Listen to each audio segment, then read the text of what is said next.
Welcome everyone.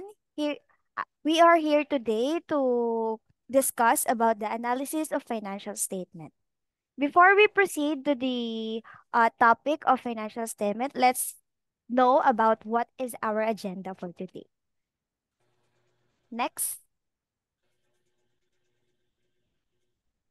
So the team that will be discussed about the analysis of the financial statement will be me, uh, together with John Roque Aguirre and Rizel Ann Magallanes.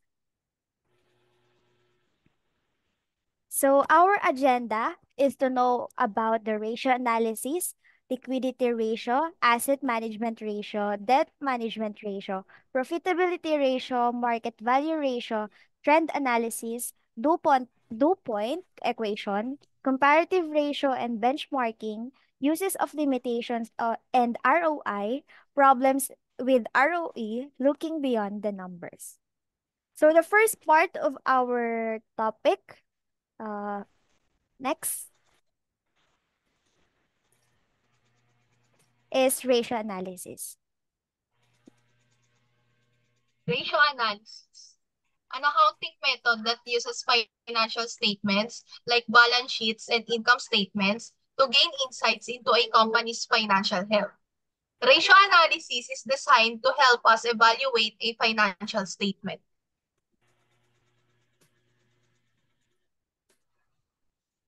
Liquidity ratios measures a company's ability to pay debt obligations and its margin of safety through the calculation of metrics including the current ratio, quick ratio, and operating cash flow ratio. The first type of ratio under the liquidity ratio is the current ratio. Describes the relationship between company's assets and liabilities. Ito yung ability ng isang company na bayaran yung utang niya. To get the current ratio, simply divide the current assets and current liabilities. Example, the current assets is 800,000 and the current liabilities is 450,000. 800,000 divided by 450,000 is equals to 1.78. If the ratio is above 1, it indicates a good liquidity. If it is below 1, there is a potential liquidity issues. Second type under the liquidity ratios is the quick ratio. Measures a company's short-term liquidity against its short-term obligation. It is calculated by deducting inventories from current assets and then dividing the remainder by current liabilities.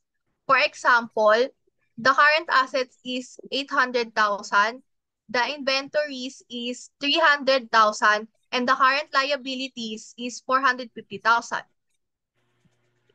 Subtract first the 800,000 and 300,000 and then divide it by 450,000 and we will get the answer of 1.1. If the ratio is above 1, it can meet short-term obligations.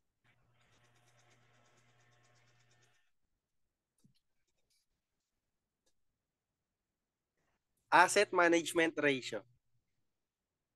This is a second group of ratios that the asset management ratios measure how effectively the firm is managing its assets.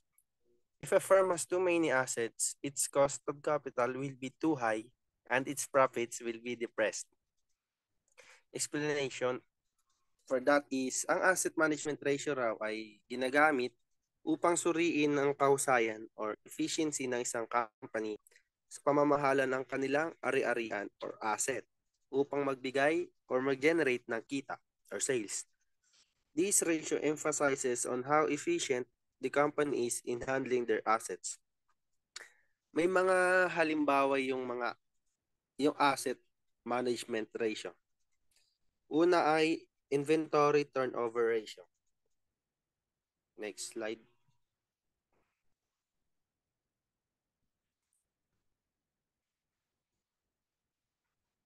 Inventory turnover ratio are ratios where sales are divided by some asset, and as the name implies, they show how many times the item is turned over during the year. Meaning, ang inventory turnover ratio ay ratio na tumutukoy kung gaano kahusay yung isang company sa pag-handle ng kanilang inventory. Sabi rito, sales are divided by some asset. Ibig sabihin, ng asset ay ang inventory na meron ng isang kumpanya.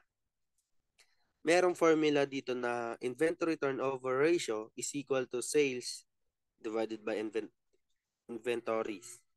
Let's say, for example, imaginein na meron sales na 3,000.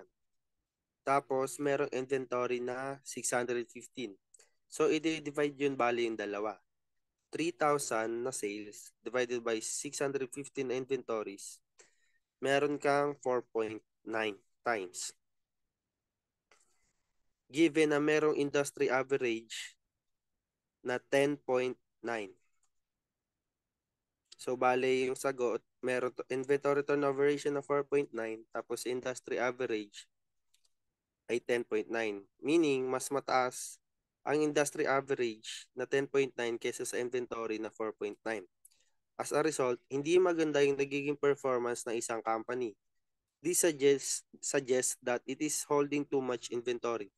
Excess inventory is, of course, unproductive and represents an investment with a low or zero rate of return.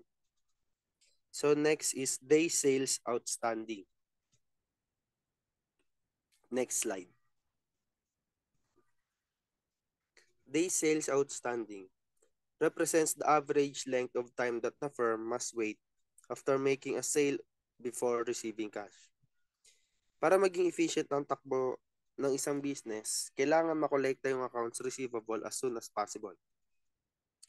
So meron itong formula na day sales outstanding is equal to receivables divided by average sales per day equals receivables divided by annual sales over 365. Kaya 365 kasi yan yung merong days sa isang taon.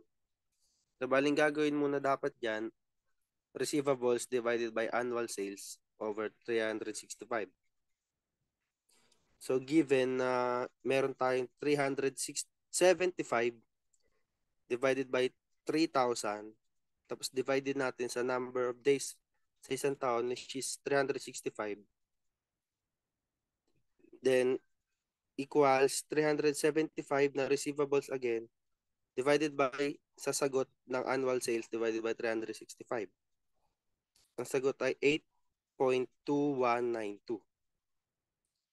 So bale, pag kinumpute na sila, yung DSO or Day Sales Outstanding ay 45.625 days. So bali, wala namang butal yung araw. Kaya ang gagawin na lang, i-round up. Magiging 46 days. Then merong industry average na 36 days. So sa calculation na ito, I use 365 days as a basis. Kasi nga 365 days meron sa isang taon. Bukod sa year ngayon. As you can see, the computed DSO is 46 days, which is higher than the industry average of 36 days. Ang company ay may panukala na dapat magbayad sa loob ng 36 days. Kaya the fact na merong result na 46 days ay nangangahulugang hindi nagbabayad ang customers ng kanilang bills on time. With the high DSO, this will result to the company's downfall kasi mahihirapan silang mag-collect ng receivables dahil nga ang mga customers ay hindi nagbabayad on time. Nasabihin natin one factor ay mayroong financial crisis. Sa mga ganitong pagkakataon, kailangan na nila gumawa ng paraan kung paano makolekta ang mga dapat ibayad sa kanila ng mga customers. So next is fixed assets turnover ratio.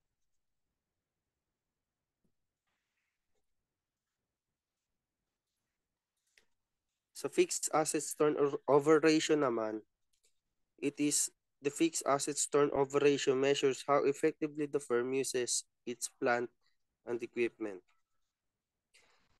Dito sinusukat kung gaano kahusay ang company para gamitin yung fixed assets nila na makapag-generate ng sales. So merong formula yan na fixed assets turnover ratio is equal to sales divided by net fixed assets. So sabihin natin ang Billiards Corporation ay may net sales na 500,000 at average fixed assets na 200,000. So ang gagawin, i-divide lang yung dalawa.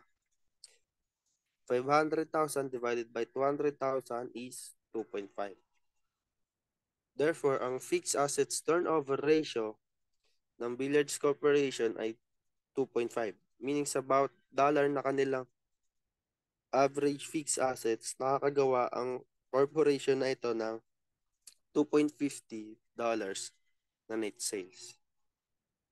So next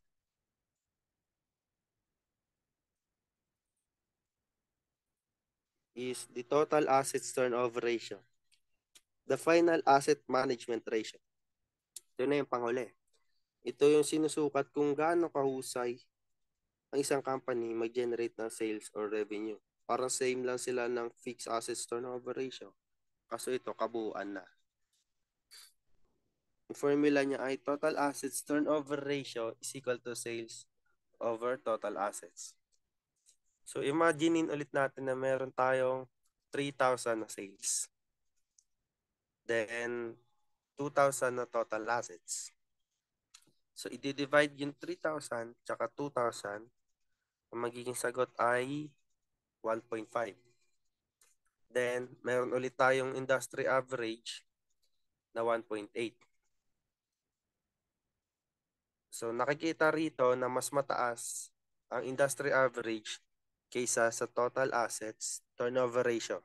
Meaning, hindi gaanong nag-generate ng sales ang isang company kasi hindi niya naabot yung industry average or yung parang quota ng kumpanya. So ano ba dapat gawin para tumaas ang sales? Siyempre, yun, from the word itself, taasan ng sales. I-dispose ang mga ibang assets or i-combine ang dalawa. So that's all for asset management ratio. Next.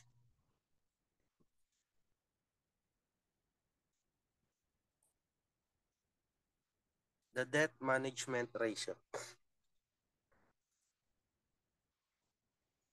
The debt management ratio, it is a type of ratio on how the company manages their debts effectively. Nakikita rito kung gaano kahusay ang isang company sa pamamahala ng kanilang utang. Tinitignan dito kung ang utang ba ay nakaaapekto na sa operation ng isang kumpanya. Example, total debt to total assets. The ratio of total debt to total assets, generally called the debt ratio, measures the percentage of funds provided by the creditors. So dito, meaning, ina-assess ng mga creditors yung isang company sa kakayahan nilang magbayad ng isang utang. Kapag mas malaki kasi yung debt ratio ng isang company, mas mababa ang kanilang kakayahan na magbayad ng utang. So di ba hindi naman tayo magpapautang sa mga tao, for example, or sa group of people kung wala naman silang kakayahan magbayad ng utang or mas marami silang or marami yung kanilang utang sa iba't ibang tao rin. So, ang formula ng debt ratio ay debt ratio is equal to total debt over total assets. For example, merong $500,000 na total debt ng isang company at merong $1 million na total assets. Di-divide lang yung dalawa, 500,000 divided by 1 million is equal to 0.5 or 50%. Therefore, 50% ng company's assets ay napopondohan ng utang. Ibig sabihin, mababa ang chance nila na maka-attract ng creditors or ng mga magpapautang sa kanila dahil mababa ang kanilang kakayahan na magbayad ng utang. Sa kabilang banda, yung mga company na mababang debt ratio ay mas nakaka-attract ng mga creditors. Siyempre, kapag mas nakakapagbayad ka ng utang, mas marami magpapautang sa'yo. So ano nga bang excellent or mabisang debt ratio na di nakaka-apekto ng isang company? It should be below 50%. Kapag nag-exceed, bad reputation na siya. So next.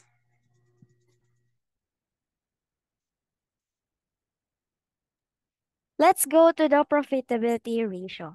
A profitability ratio is a group of ratios that show the combined effects of liquidity, asset management, and debt of operating results. So, profitability ratio is this is to assess the company's ability to generate income that is related to its revenue. So, dito natin makikita kung um, nagkakaroon ba ng profit ang isang business if gonna improve it in day by day. So the key factors of knowing the profitability ratio is the performance of how we evaluate our profit and having a decision making. This is where we conduct an opportunity to improve to attract a high average ratio. So for the next slide, we're gonna talk about the profit margin on sales. This ratio measures the net income per dollar of sales. It is calculated by dividing the net income by sales. So imagine if I had a 10,000 in net income last February 2024 and my sales put up to 78,000, what would be my profit margin of sales? To calculate that, the profit margin of sales net income is equal to 10,000 divided by 78,000, which is the sales. And the answer would be 12.82%, which is multiply by 10 to get the percentage. By knowing the profitability ratio, we have to multiply it to 100 to know the percentage of it. So the analysis of this, it is higher than the average of 5%, meaning the business have an capacity to improve their business profit and have a stability and need to improve more to have a higher percentage of profit margin on sales. For the next slide, return on total asset. Um, we know about the return of investment, but we also have a return on total asset, which is the ratio of the net income and the total asset. So to know this, it is the mix of debt and equity financing can influence the return of total asset.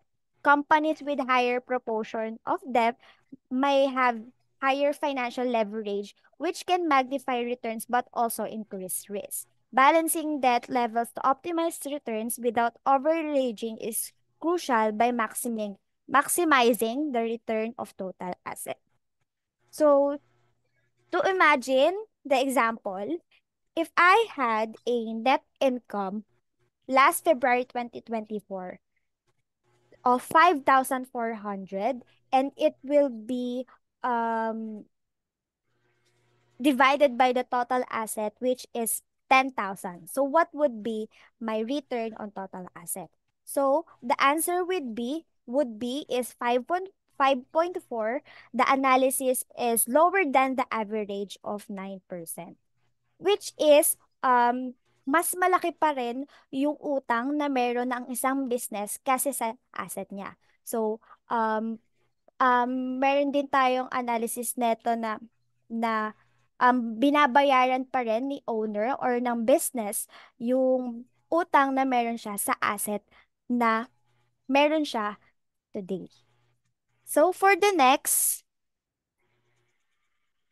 we will talk about the basic earning ratio or BEP ratio. This ratio indicates the ability of the firm's asset to generate operating income, which is calculated by the EBIT by total asset. So the EBIT is earning before income tax. So the formula is EBIT divided by total asset. So imagine if I had a 283.3 in earnings before interest tax last February 2024, and my total assets were put up to 2,500. What would be my return on total sales? So to calculate that, it is 11.33 which the analysis is lower than the average of 18%. It is not earning as high of return on asset as the average of the company.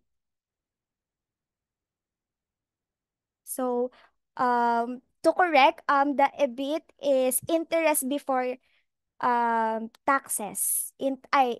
Uh, Earnings before interest taxes, not income tax pala. So, for the next slide, return on common equity or ROE. The ratio of the net income to common equity measures the rate of return on common stockholder investment. Syempre, if we have asset, we have investment, we have an equity. To to for to know the formula, the return on common equity is equals to net income divided by common equity. So if I had a 6,652 in earnings before income tax last February 2024, and my total asset were put up to 52,640, what would be my return on equity? So the answer is 12.45%, which is lower than the average of 18%. So the business or the business owner should have a decision making to improve more his or her equity to improve the business profitability. So for next, price earning ratio. The to earnings or PE ratio is a widely used financial metric that compares a company's current stock price to its earning per share. So, or EPS. So, to calculate the price earnings per ratio, um, the price per share divided by the earnings per share. This is to assess the valuation of a company's stock price. So, in example of if I had a $23 in price per share and my earnings per share is $2.35, what would be my price per share? What would be my price per earnings ratio? So, the answer rather is 9.8, which is it is riskier type of investment. The average is lower than the 11.3 industry average. So we have to improve more the price earnings per ratio by profitability. Next is market book ratio. The ratio of a stock market price to its book value gives another indication of how investors regard to the company. This is to evaluate the investors how they will commit to invest to your business. So to know the formula, it is value per share is equal to common equity divided by shares outstanding. So it is the companies that are well regarded by investors, which means companies with safe and growing earnings and cash flows sell the higher multiples of book value than those of low return. So, for example, if I had a $940 in common equity and $50, what would be my market book ratio? So the answer is 18.8 ratio with 18.8%, which is have it is an analysis need to improve more to attract more investors of your business. So next is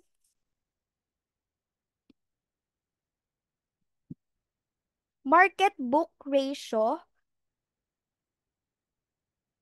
It is the ratio of stocks market price to its book value. So, kanina, ang napag-usapan natin is value per share. Now is market book value.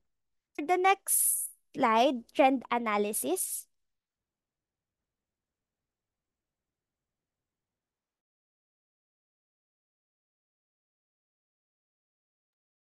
Trend analysis, a technique used to examine and predict movements of an item based on current and historical data. Yung pag-analyze ng trends sa ratios ay nakakapagbigay sa atin ng idea kung ang financial condition ng isang firm ay nag-i-improve or nagde-deteriorate.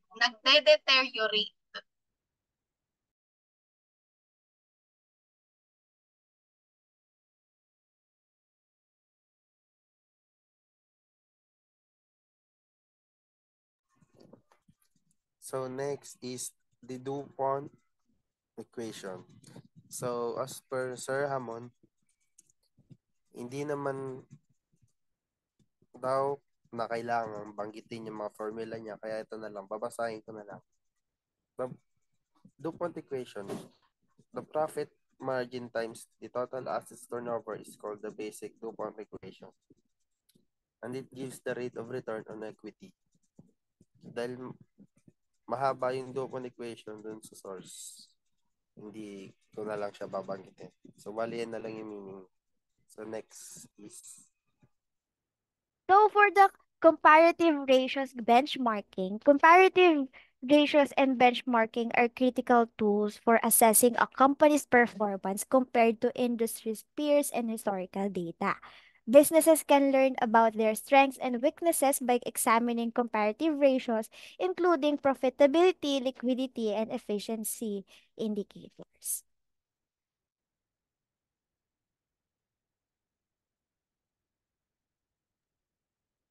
Uses and limitations of ratio analysis.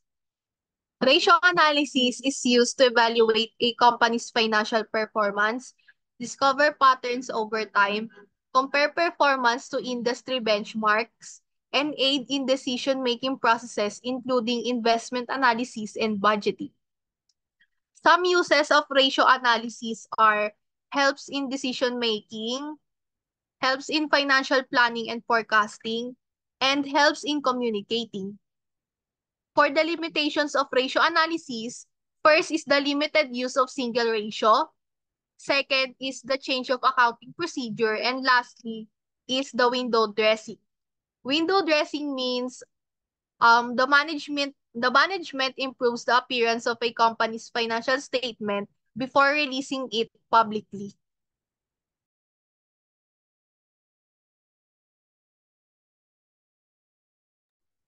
Problems with ROE. ROE is used in assessing the company's profitability and its efficiency in generating returns for shareholders. But despite its widespread use, it also has a sort of problems and limitations. So these are the two examples of ROE's limitations. First is ROE does not consider risk, and two, ROE does not consider the amount of invested capital. Next. Next is looking beyond numbers. So this chapter has increased your ability to understand and interpret financial statement by ratio. This is critically important for anyone making business decision, evaluating performance, and forecasting likely future developments. So to conclude our report by financial analysis, the analysis of financial statement provides a comprehensive view of the business performance, indicating its success, area for improvements, potential opportunities, and capacity to effectively manage operations through the wide network. So for the last slide, you will see the reference of this report. So thank you for listening.